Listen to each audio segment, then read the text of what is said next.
This is the Henscoqi T95Z Plus Android TV box.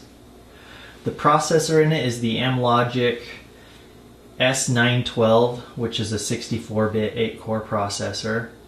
That's mated to their Mali T820 MP3 GPU, so this thing can handle 4K. Looking at the actual box itself, it's a lot smaller than most of the other Android boxes I've used. It feels more dense, there's a little bit of a heft to it. It has a nice feel to it.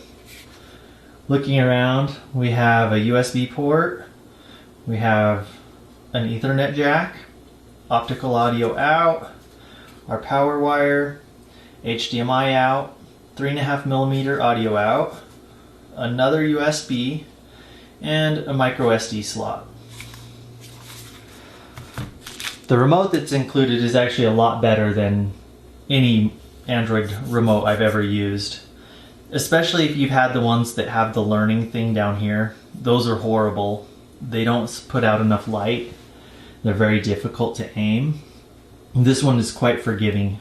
You don't really need to be pointing right at the box. The feel of the buttons, everything on it is quite nice.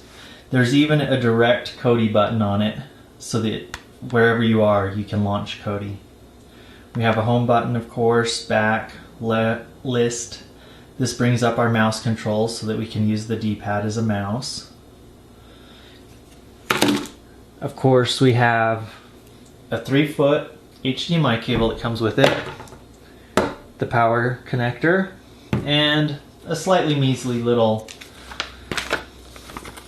bit, let's say a little bit of a manual that comes with it.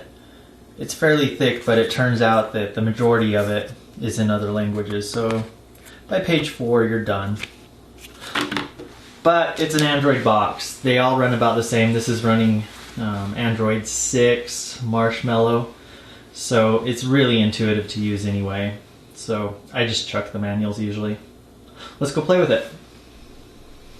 As you can see, there is a clock on the front of it, a little strip of LED lighting right around the top. Right now it's in a really dark blue. There is a button on the remote so you can toggle colors or turn it off. There is a turquoise color, a dark green, a very dark blue, and off. And if we look at the screen, this is the appearance of Android 6 on a Kodi box.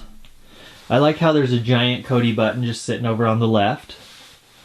And there's actually a button on the remote to go straight to Kodi, or you can even launch it through this little icon right here. Over here is the Update Kodi icon, and right here is a pretty cool button.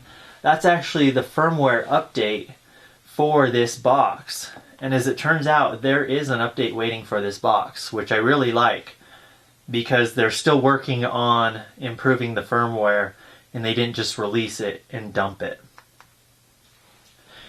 So, as with any Android, there's a whole bunch of apps. You can install anything you want from the App Store. So, there's really, the sky's the limit as far as the Android experience goes.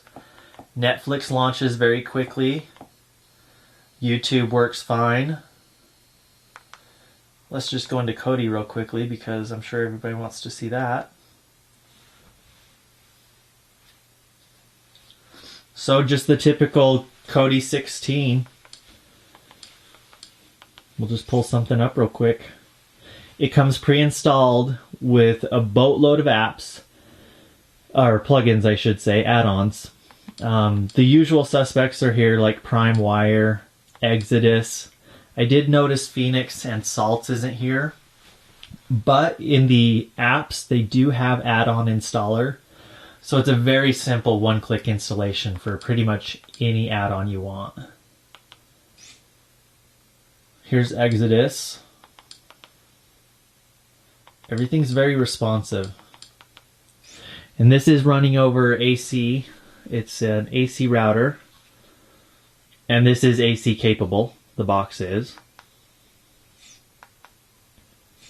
We'll launch some South Park real fast, how about? Everything feels nice. It's very quick and responsive. You can just zip along. It doesn't lag or hiccup. Let's just pull up a random episode.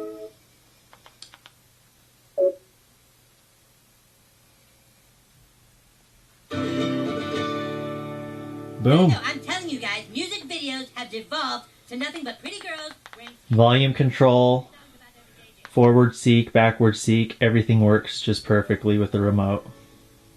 It's a very snappy box, much snappier than my old M8S Pro. I really like it. There's nothing to bash on it. It has gigabit LAN. It's really top notch. If you're after a box, you should look into this one. Thanks.